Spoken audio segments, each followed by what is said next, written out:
You ask Tiger to solve. This deals with linear equations with one unknown. The final result is x equals -30. Let's solve it step by step. Group all constants on the right side of the equation. Subtract 43 from both sides.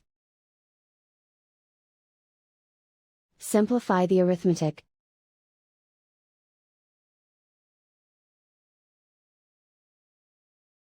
Isolate the x. Divide both sides by -3. Cancel out the negatives. Simplify the fraction. Move the negative sign from the denominator to the numerator. Find the greatest common factor of the numerator and denominator. Factor out and cancel the greatest common factor. And so the final result is x equals -30.